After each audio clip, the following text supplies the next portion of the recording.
i-COVID-19 kanye nokwehlisa ukulimala. Igciwane elisha le-corona libanga i-COVID-19.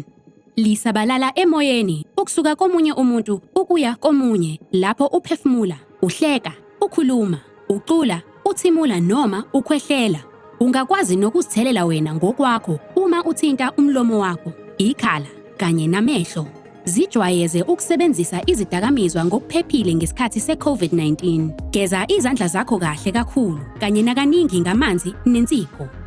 Gwema ukwabelana ngezidakamizwa kanye nokokwenza kanye nezikhali ezisetshenziselwa ukukwenza noma ukuzibhema. Zilungiselele izidakamizwa zakho wena ngokwakho. Ungathinti noma uvumele abanye abantu bathinte izidakamizwa noma izikhali zakho.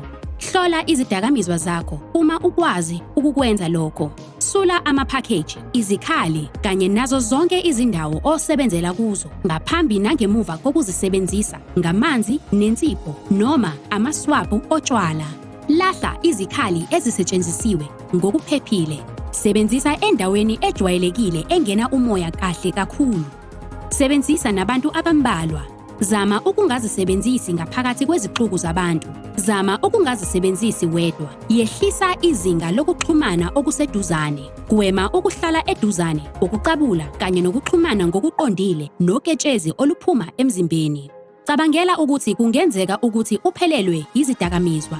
Zama ukuthola ukwelashwa kwe-opioid substitution. Cela bese uphinde uthole eminye imithi ephephile. Lungiselela ukuphatha ukuhoxa okuphoqelelwayo noma okungazenzakaleli. Thenga inhlobo yemithi esiza ukwenza ngcono izimpawu zokuhoxa.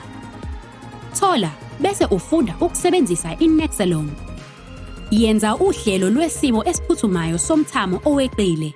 Yenza ukhetho lokwehlisa izinga lezingozi kuwe. Zijwayeze ukusebenzisa izidakamizwa ngendlela ephephile. Misa ukutheleleka. Vimbela i-COVID-19. Ezempilo yethu zisezandleni zethu.